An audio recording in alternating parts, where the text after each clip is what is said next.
चलिए हम लोग अलंकार पढ़ रहे थे। अलंकार में हम लोग अनुप्रास अलंकार पढ़ना शुरू किए थे। आज हम लोग अनुप्रास अलंकार में जहाँ से हम लोगों को पढ़ना है वो है आपका लाटा अनुप्रास।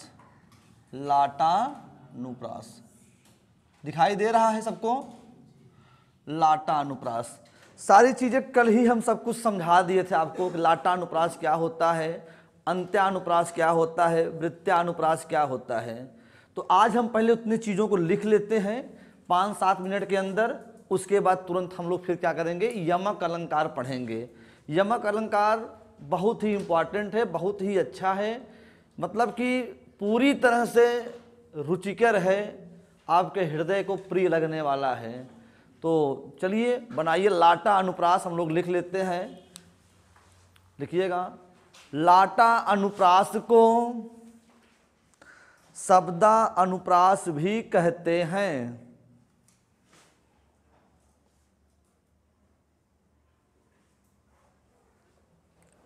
लाटा अनुप्रास को शब्दा अनुप्रास भी कहते हैं।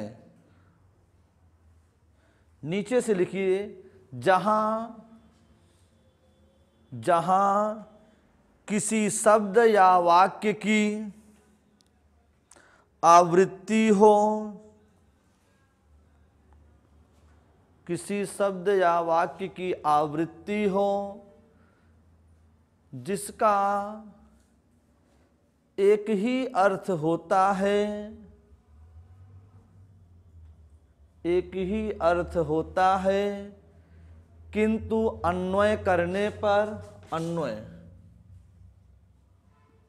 किंतु अन्वय करने पर अन्वय मतलब विश्लेषण, किंतु अन्वय करने पर अर्थ में भेद हो जाता है, अर्थ में भेद हो जाता है, तो वहां पर लाटानुप्रास होता है। लाटानुप्रास होता है। जैसे पूत कपूत, पूत कपूत तो क्यों धन संचय, पूत कपूत तो क्यों धन संचय। नीचे लाइन से फिर लिखिए, पूत सपूत तो क्यों धन संचय, पूत सपूत तो क्यों धन संचय। पहला एग्जाम्पल हो गया। दूसरा एग्जाम्पल लिखिए, हे उत्तरा के धन, हे उत्तरा के धन तुम रहो उत्तरा के पास। हे उत्तरा के धन तुम रहो उत्तरा के पास। अगला अनुप्रास लिखेंगे अंत्यानुप्रास। अंत्यानुप्रास,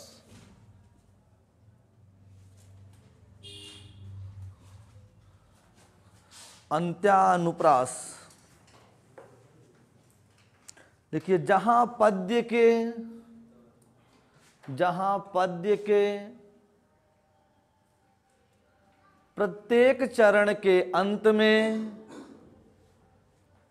प्रत्येक चरण के अंत में एक जैसे वर्ण समुदाय की, एक जैसे वर्ण समुदाय की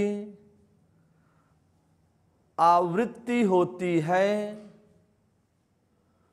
आवृत्ति होती है, तो वहां पर अंत्यानुप्रास होता है।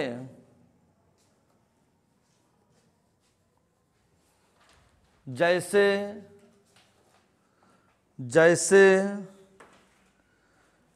जिसने हम सबको बनाया, जिसने हम सबको बनाया, बनाया, बात ही बात में कर दिखलाया, बात ही बात में कर दिखलाया, जिसका भेद, जिसका भेद किसी ने न पाया,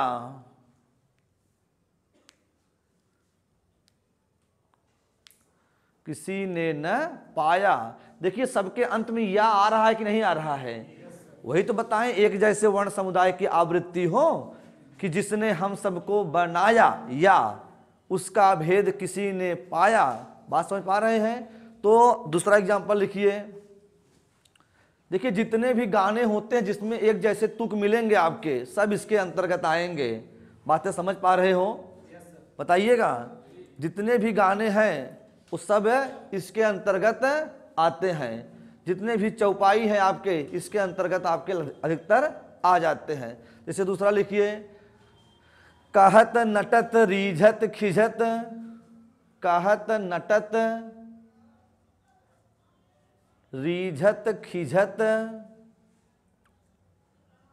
रीझत खिझत, मिलत खिलत लजियात, मिलत खिलत लजियात।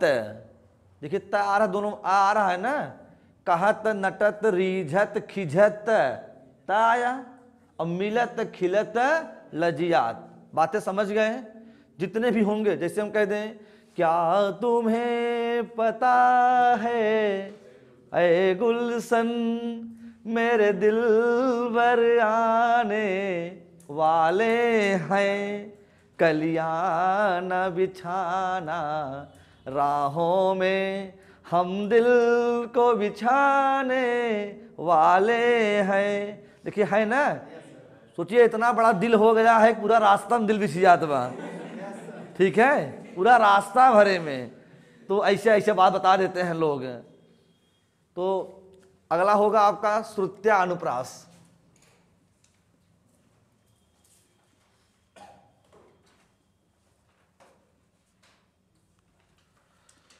श्रुत्या अनुप्रास।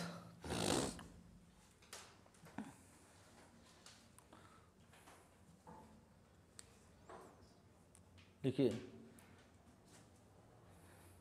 जब एक ही वर्ग के, जब एक ही वर्ग के वर्ण की आवृत्ति,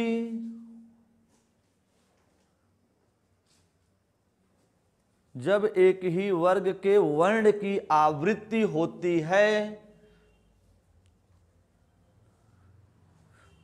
तो वहां पर श्रुत्या अनुप्रास होता है।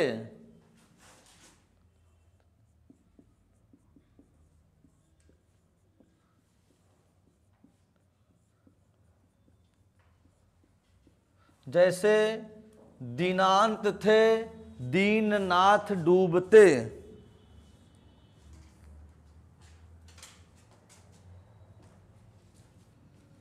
दूसरा तुलसीदास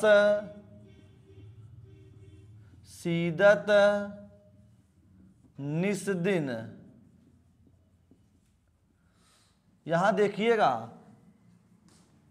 यहां द वर्ण पूरा है इसमें।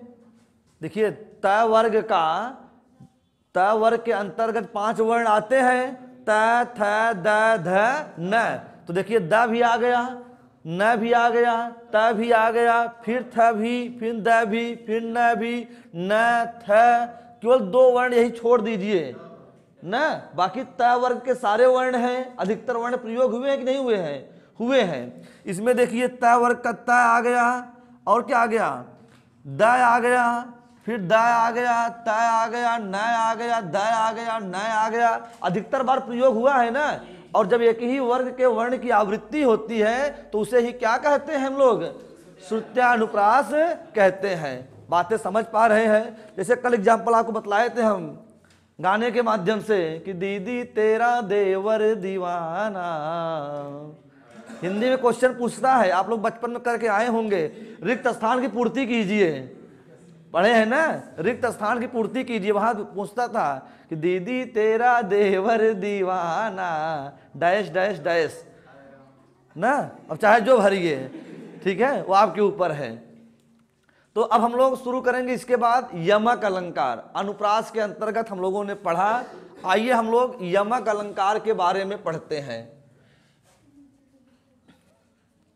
आराम से चीजों के बारे में अब समझना है एक बार फिर से, ठीक है, एक बार हम लोगों को समझना है फिर से यमक अलंकार के बारे में। यमक अलंकार,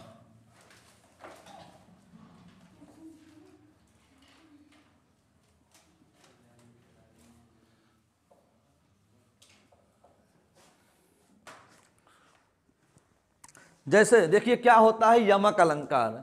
जब एक ही वर्ण की आवृत्ति, जब एक ही शब्द की आवृत्ति, वर्ण की नहीं, जब एक ही शब्द की आवृत्ति कई बार होती है या एक से अधिक बार होती है और प्रत्येक बार उसका अर्थ अलग अलग होता है, जितने बार शब्द आएगा उतनी बार उसका अर्थ अलग अलग होगा, तो वहां पे क्या होता है, यमक अलंकार होता है। क्या होता है, यमक अलंकार होता है। कोई दिक्कत है क्या, सब कुछ सही है ना? अच्छा, दूसरी बात आपकी ये है, एक पहचान आपको और बता रहे हैं यमक अलंकार की। यमक अलंकार आप देखेंगे किसी काव्य की पंक्ति में या तो 2 बार आएगा, 4 बार आएगा, 6 बार आएगा, यानी सम संख्या में आएगा, सम संख्या में आएगा। तो अगर मान लीजिए आपको अर्थ ना पता हो कोई शब्द, लेकिन अगर सम संख्या में देखिए 2 बार, 4 बार, 6 बार, 8 बार ऐसे आया है, तो हम मार दीजिए यमक अलंकार होगा। बातें समझ पा रहे हैं? ठीक है, आइए इसका एक बहुत चर्चित एग्जाम्पल है, ठीक है, जैसे कनक कनक ते 100 गुनी मादकता अधिकार, वा पाए बौराय जग या खाए बौराय। यहां कनक 2 बार आया है। पहले कनक का मतलब होता है सोना और दूसरे कनक का मतलब होता है धतूरा। जैसे दूसरा एग्जाम्पल है, सजना है मुझे सजना के लिए। यहां सजना शब्द 2 बार आया है। पहले सजना का मतलब है कि सजना है मुझे सजना के लिए। पहले सजना का अर्थ है सजना सवरना मेकअप करना, ये पहले सजना का मतलब है, ठीक बा। और दूसरे सजना के मतलब है पति से, हसबैंड से, हंसई वाले बैंड से, ठीक है, वो तबई हंसी है, वही हंसही चक्कर में कितना मेकअप खर्च हो जात बा, बात समझ में आया? तो ये चीजें होती हैं। तो यहाँ पे देखिए 2 बार सजना आया है। जैसे दूसरा कहते हैं काली घटा का घमंड घटा, काली घटा का घमंड घटा। तो पहली घटा, काली घटा मतलब यहाँ बादल होता है, और दूसरे घटा का मतलब कम होना होता है, घटना से होता है। बातें समझ पा रहे हैं? तो इस प्रकार की जो एग्जाम्पल होंगे ये किसके अंतर्गत आएंगे, आपके यमक अलंकार के अंतर्गत आएंगे। जैसे कहते 3 बेर खाती थी वह 3 बेर खाती है, तो यहाँ बेर 2 बार आया है। एक बार बेर से मतलब है आपके बैर से, बैर खाए हाथ गए ना, नहीं खाए हाथ गया। जवन शिवरात्रि के दिन पूजा में शंकर जी चढ़त बैर, तो हम सब छोड़ रहे, शंकर जी के मंदिर रहे, चढ़ावा जैसे गांव का औरतें हम सब उठाए तुमते खाई ले, ई रहा तो ओ। और दूसरे बेर का मतलब है 3 पहर से, ठीक है, पहर से, सुबह शाम दोपहर, इससे होता है, ठीक है। कुछ लड़के क्या होते हैं, कितना खा लेते हैं लेकिन उनका पेट अंदर ही रहता है, कितना खा लें, तो मत सोचिए को कम खाते हैं, नहीं, कम नहीं खाते हैं। कहते हैं कि लंबी पीठ पेट सुरियारा और यही करी है अन्न संहारा। उनको देख के आप मत जानिए, ठीक है, पेट अंदर रहे, वो खाई है तब वो अंदर रहे, न खाई है तब हमारे से जन्मजात से बाहर बाटे, लगा था खाते पीते घर सब है, ठीक है। लड़कियों का वैसे बहुत कम होता है, वो बहुत कम खाती हैं बेचारी, लड़कियां जो होती हैं बहुत कम खाती हैं। कहीं देखिए शादी विवाह में जाती हैं, सोचती हैं ज़्यादा नहीं खाएंगे, हल्का से खाती हैं। तोरे जैसन खिवा रहा थे जब जबरदस्ती खियावत हैं कि दीदी थोड़ी सूखी पनीरियल है ना, लेकिन दीदी तब ना लेती। चलिए अब हम लोग क्या करेंगे। अच्छा, यमक अलंकार हो गया। दूसरा होता है आपका श्लेष अलंकार। देखिएगा, श्लेष का मतलब होता है चिपकना। श्लेष का मतलब होता है चिपकना। जब किसी एक ही शब्द से उसके कई अर्थ चिपके हों तो वहां पे श्लेष अलंकार होता है। बातें समझ पा रहे हैं? यानी एक ही शब्द से जब किसी काव्य की पंक्ति में कोई शब्द केवल एक बार आए और उसी से उसके अनेक अर्थ निकले तो वहां पे क्या होता है, आपका श्लेष अलंकार होता है। जैसे कह दें, मोहब्बत बरसा देना तू, सावन आया है, तेरे और मेरे मिलने का मौसम आया है। मोहब्बत बरसा देना तू, सावन आया है। यहाँ देखिए जो सावन है, यहाँ सावन का एक ही बार आया कि दो मतलब इसका है। एक सावन का मतलब है आपके पतिदेव से और एक सावन का मतलब है आपके मौसम से, कि मौसम आ गया है अच्छा खासा, उनके लिए मोहब्बत बरसा दीजिए। दूसरा जो है किसके लिए है, आपका पति के लिए है।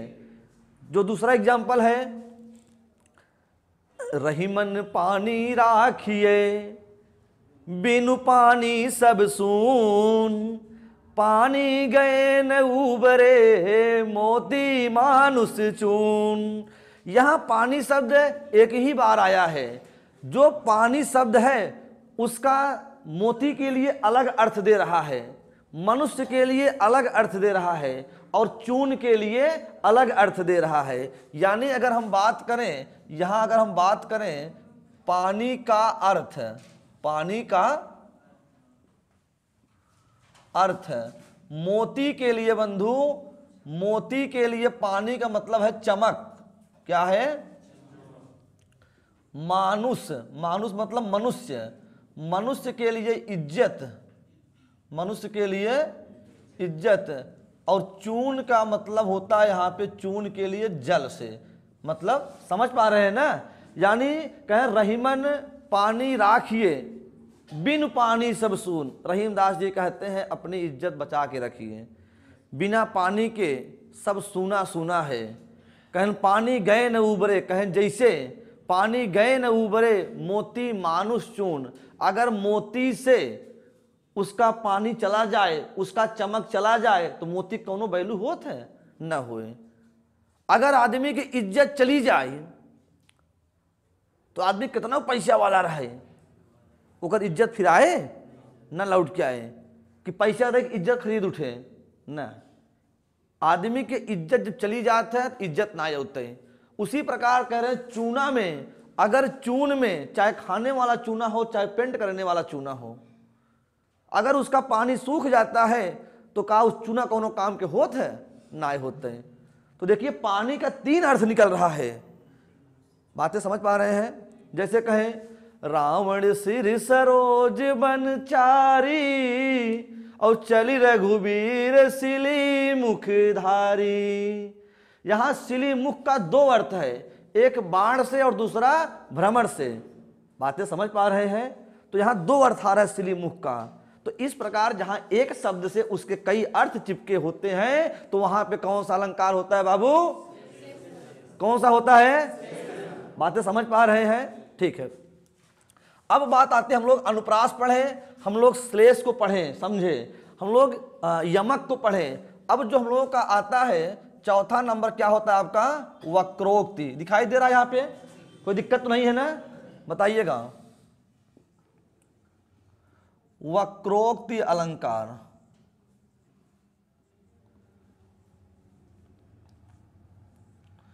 वक्रोक्ति अलंकार क्या होता है? वक्रोक्ति अलंकार सुनिएगा इसको।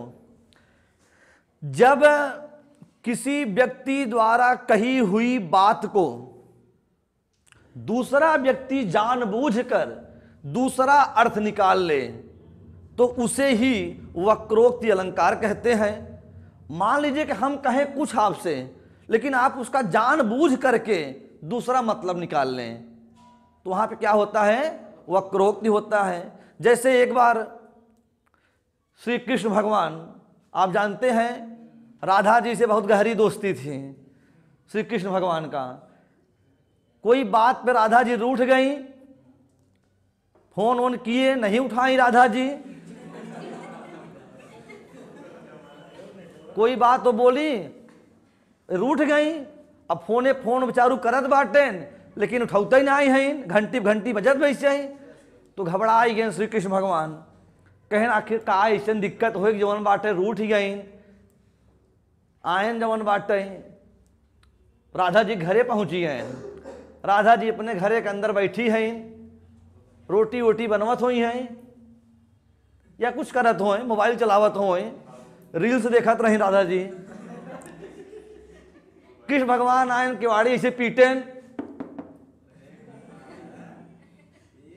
तो राधा बोली, कौन द्वार पर? राधा जी अंदर से कहीन ईयरफोन लगाए हैं, कहीं कौन द्वार पर? कहें हरि मैं राधे। राधा जी ऐसे बोली भैया, दिखाई दे रहा है? कौन द्वार पर? हरि मैं राधे। बेचारू सोचे बताई दे कि हम श्री कृष्ण भगवान आई है। तो राधा जी एक दूसरा अर्थ निकाल लें, कहीं क्या बानर का काम यहां? मुहा बन योंकर श्री कृष्ण भगवान के, कहीं क्या बानर का?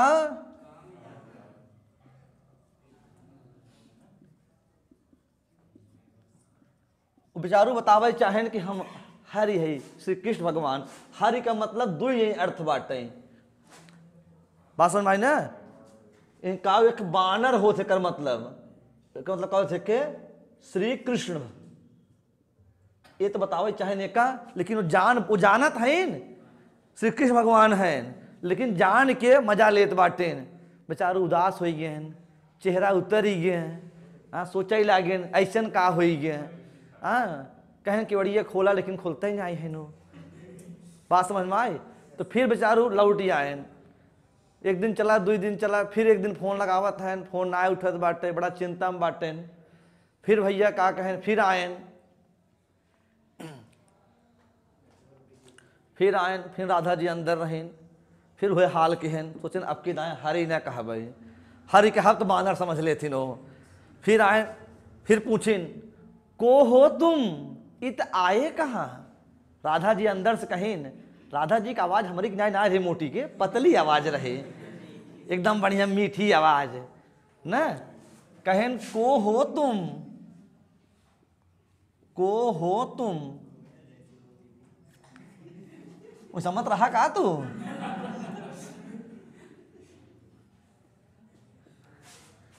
न कल्पना कर रहे हैं, कोयल जैसी बोली थी न, को हो तुम, इत आए कहाँ?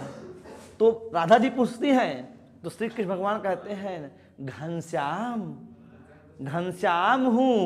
का कहें भैया?